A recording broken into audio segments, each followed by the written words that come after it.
sam gastromaratonac. Današnja emisija je nešto drugačija. Nismo u kafani, nećemo jesti. Danas se nalazimo na atletskoj stazi. Pričat ćemo o pripremama za maraton, o trčanju i ishrani sportista.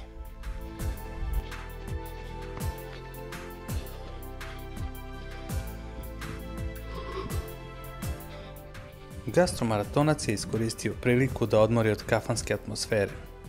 A u novoj epizodi priča je bazirana na atletici, kao i na rekreativnom trčanju.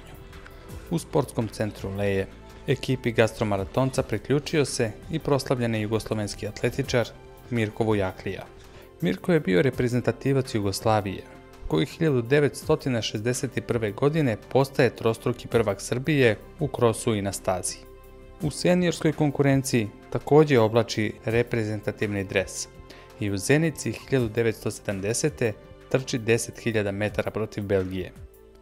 Prvak je Jugoslavije u maratonu 1973.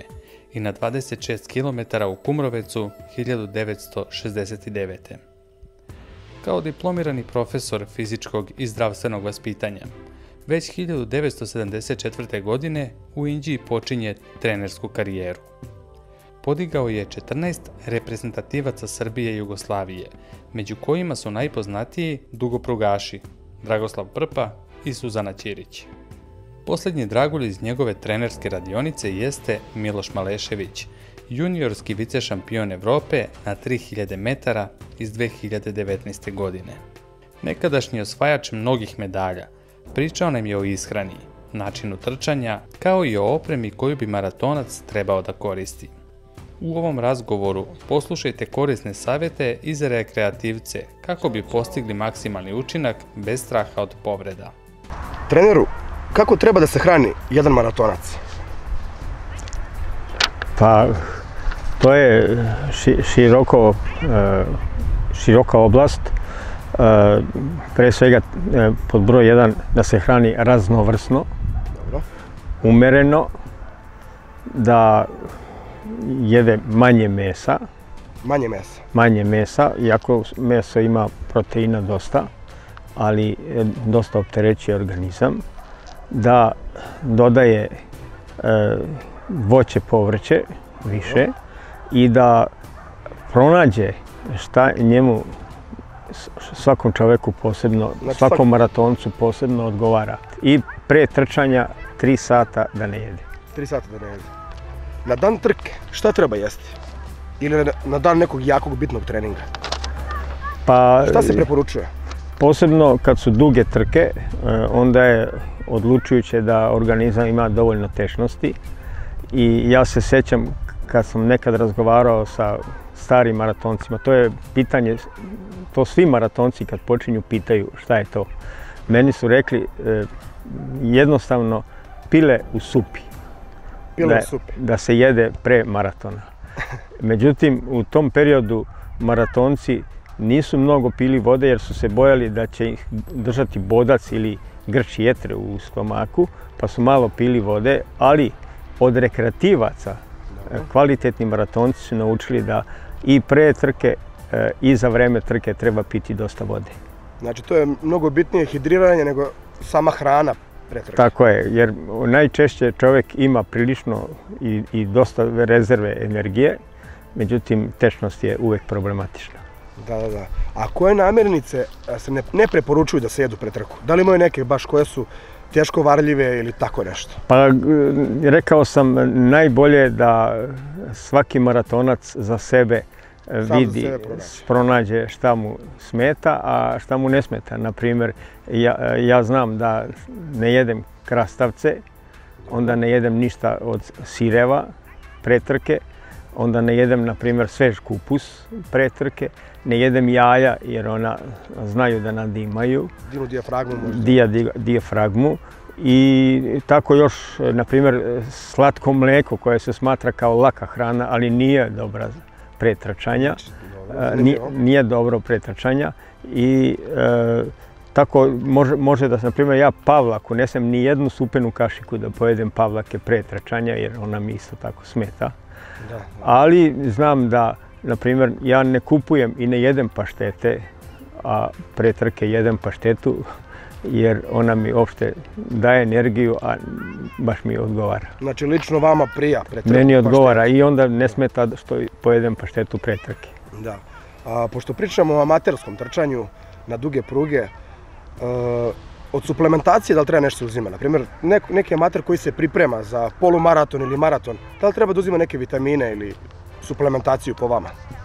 Pa, vitamini su uvek dobro došli, međutim, ako je neko rekreativac, onda on ne trenira toliko iscrpljujuće, znači trenira koliko je njegov posao i njegov amaterski rad to dozvoljava, jer oni koji idu na velike rezultate, oni treniraju 2 puta dnevno, pretrčavaju dnevno od 30 čak do 50 km i tako dalje, i onda njima je potrebno da uzimaju neka dodatna sredstva. Rekreativci ako treniraju jednom dnevno i drže se nekih svojih mogućnosti, onda im to nije potrebno. Dobro. Ali vitamin C, vitamin E, B kompleks, Q10, magnezijum, to uvek može da se doda. Dobro, to je bilo bitno pitanje. I šta ljude interesuje? Naprimjer, kada ljudima koji ne trče polumaraton i maraton, kažete trčim 21 km, 42, oni ne mogu da veruju da to može biti zdravo. Zašto je trčanje na duge pruge zdravo?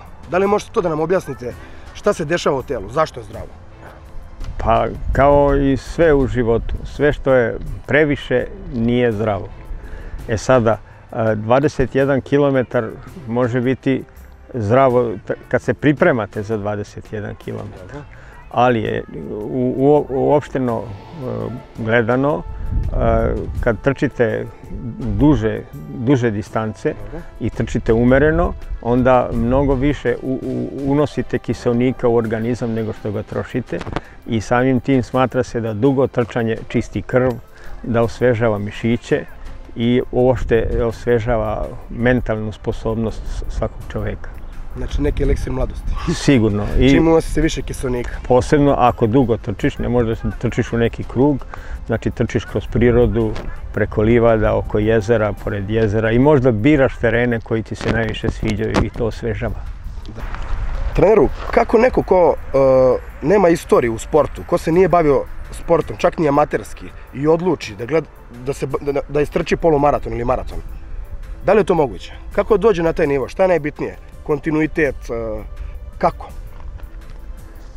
Pa najjednostavnije je da trči sa nekim ko je već trčao, pa da počinje. Međutim, mora se držati određenih principa, a to je znači prvo mora da hoda, malo trči. I trčanje nije teško. Kad god je trčanje teško, to znači da trčite prebrzo. Taj deo me interesuje. Ako usporiš, onda neće biti teško. A to je jedan od problema. A drugi od problema je što čovjek koji nije se bavio sportom, on uglavnom je hodao. A trčanje je neki drugi način kretanja. I on pre svega mora njegov organizam da prihvati da se kreće na drugi način, znači da se kreće trčanjem.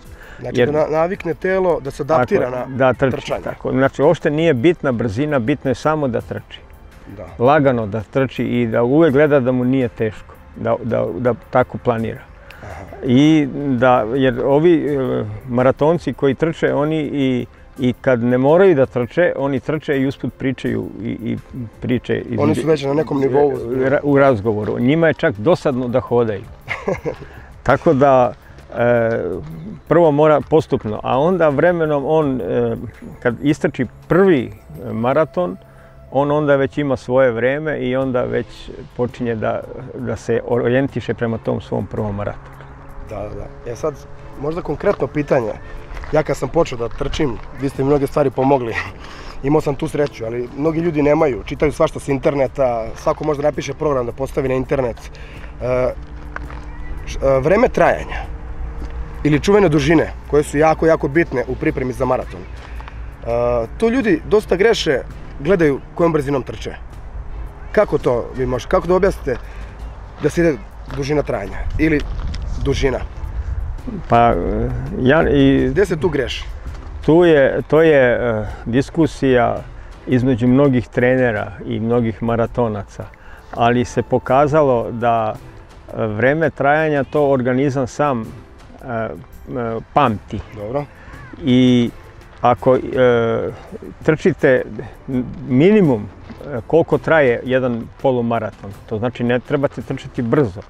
Možete trčiti tek toliko da se trči, ali samo da se krećete. To organizam zapamti i onda kad stanete na start maratona, organizam već prosto osjeća gdje je cilj. Znači, evo neki konkretan primjer. Ako neko 2 sata trči polumaraton, treba da ima dužine bar 2-3 puta po 2 sata, ali strogo lagane. Strogo lagano da prija. Da organizam zapamti to vreme trajanja. I da vam pravo kažem, to je i kod mnogih trenera i kod mnogih maratonaca enigma kako organizam to pamti, jer mi smo nekad, kad sam ja počinao da treniram, mi smo smatrali ako imam kondiciju da brzo trčim 10 km da ću ja fantastično maraton. Međutim, to nije tako. To nije tako. Da. Koje su najčešće greške kod amaterskih atletičara? Ko se, na primjer, krene da trči, da se priprema za polumaraton? Koje su najčešće greške? Da li krenu, da li se preforsiraju, da li... Šta su greške? Najveća greška je kad trenira pogrešan tempo. A to znači kad smatra, ako trenira brzo i jako, da će onda dobro trčati maraton. Međutim, u tom slučaju on trenira pogrešan tempo, jer takav tempo nikad ne ide za vreme maratona. I onda se muči bez potrebe, a ako trenira, na primjer, kad je u pitanju polumaraton, na 18. kilometru nije toliko važno kakav mu je rezultat na 5 km. Jer ta dužina uzima svoju energiju i jednostavno onda mu je problem da stigne do cilja. A posebno da ne kažem koliko je to problem ako trči 42 km. Tek onda je, kod maratonaca postoji izreka, od 32. do 42. trči se maraton. Sve dotle onako svi trče. Da. I sad čuvena sad neka ta moderna priča kao udari u zid. To maratonci znaju šta to znači. Da li bi to u nekom našem žargonu rekli pukoja? Šta znači to? Možete da objasnite šta znači udari u zid? Šta se to desi u telu? Da li pogrešan pristup treningu? Da li nešto loše? Šta je tu loše? Šta je tu loše urađeno tehnički da naletiš na zid i pukneš? To se fiziološki kaže da je došao kiseonički dug ili potrošio je energiju iz ćelija, iz mišića, jednostavno nema više, nema dalje. To je upravo zbog toga što organizam nije zapamtio koliko to traje. Ili imate i kad organizam i zapamti, međutim ako maratonac ne proceni pa prebrzo prođe prvih 10 km ili prvih 15 km prebrzo i on ne može stići do cilja. Znači uvijek morate imati tu... Da znate sebe, to je najbitnija stvar. Tačno, svoj ritam da znate. Svoj ritam. I da kad trčite ne gledate oko sebe, jer ima mnogo njih koji idu i tebi i čini da je to lako. Međutim, morate paziti. Znam to iz iskustva. Na ritam. Šta je još pitanje koje me interesuje? Kako da amater odredi svoj tempo? Evo primjer. Ja mislim da mi je tempo 5 minuta po kilometru. Ali kako da znam, na primjer, da ću ja izdržati 21 km? To, na primjer, mnogi naši neki prijatelji greše. Ne može da nađe svoj pace ili svoj tempo. Kako, da li ima neki savjet da dođe se do toga? Kako da znam svoj tempo? Pa ima. Prvi je savjet da ne ide na neki veći rezultat. Znači, prvo ide da proba samo da pretrči. Dobro. Pa i drugi put da pretrči. A onda će mu se treći i četvrti put već samo će mu se pokazati. I uvek da ima rezervu za posljednju trećinu trke. Mirko, kakva oprema treba da se kupi ili uzme ili nabavi za maraton? Jedan amater, kakvu opremu? Evo, naprimjer, počnemo od patika. Maratonci moraju mnogo da vode računa o opremi. Posebno i patikama i ostaloj opremi. Onda moraju da vode računa ne samo o tome jer mnogi delovi tela mogu da za vreme maratona budu nažuljani, da se ošteti koža i tako dalje, posebno oko prepona, ispod pazuhe, između prsta u patikama. To se sve najčešće maže vazelinom ili nekom masnom kremom. A za one koji imaju malo više kilograma, za njih je jako važno nabaviti dobre patike, jer patike one daju refleksiju na opterećenje nogu i onda mogu biti problematične. A sad već ima da se bira patika, ali opet sve se mora probati, sve se mora istrenirati. Znači neki savjet je da se prvo oprema pre nekog maratona, polumaratona obavezno testira. Pa testira se na treningu. Na treningu. Da, i onda se, kad se učestvuje, onda već idete sa nekom pretpostavkom. Dobro. I, na primjer, zna se da trkači koji su na nadmorskoj visini trenirali, da to jako povoljno utiče na njihove rezultate, na zašto je to tako, šta se dešava u telu. To svi ljudi, na primjer, misle, bio sam na planini super, trčim dobro, ali zašto? Šta se desi to? Naprimjer, mnogi ljudi misle, na planini sam, na nadmorskoj visini ima kiseonika. Ali zna se da je što veća nadmorska visina, manje kiseonika. Da. Šta se dešava to u telu? Da sportista bude spremniji i bolji? Na planinu se ide iz više razloga. Što god je višlja nadmorska visina, sporije se trenira i jedino se trenira vremenski duže, ali sporije nego na moru, nego u Vojvodini, nego na malim nadmorskim visinama. Zato što na višljim nadmorskim visinama se vrlo lako dolazi do maksimalnog pulsa. I onda čak i pešačenje, kad idete pešačenje na planini, možete imati puls preko 180 otkucaja u minutu i čak i 190 otkucaja sa pešačenjem, na primjer na nadmorskoj visini od 3000 metara. I onda mnogi sportisti idu na nadmorsku visinu visoku da bi manje trenirali, tako malo rasterećuju noge i tako dalje. Drugo, pešačenjem opet preko kamenja, preko neravnih terena jačate noge jer radite kao da radite čučnjeve ili tako. A inače ima ređe kiseonik, manje kiseonika i zato lako se srce opterećuje i lako dolazi do toga. I tamo je potrebno na nadmorskoj visini biti duži period, onda možete pre svega da se naviknete. Što znači duži period? Koji je proces? Oko 25 dana. Oko 25 dana. To je ovako najmanje da se tamo bude. Zašto? Zato što onda ne morate da forsirate treninge, već napravite 5 dana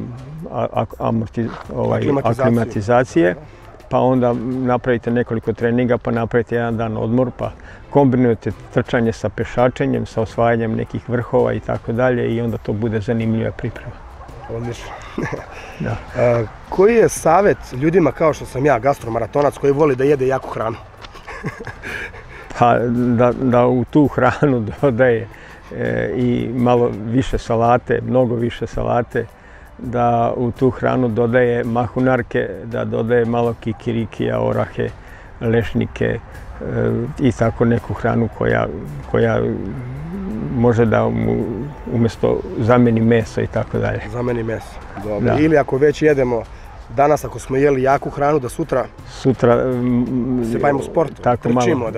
Jeste. Jer zaključak možda neke emisije da jedino zdrav čovjek može da uživa u životu i u hrani. Upravo tako, a da bi bio zdrav mora da se kreće. I da se bavi sobom. Da, i da se kreće na duge staze, a ne na kraće staze. Nisu loše, ali u svakom slučaju su bolje duže staze. Eto, čuli smo zaključak za našu emisiju. Da se zahvalimo, Mirko, što ste bili gost emisije Gastromaratonac. Vidimo se uskoro u nekim sljedećim videima. Zapratite naš kanal. Na nekom maratonu. Na nekom maratonu. Pozdrav! Ovo je moj najlepši deo dana. Kad dođem u Leje, ovakva priroda, i dođem da izbacim svu negativnu energiju. Pogledajte.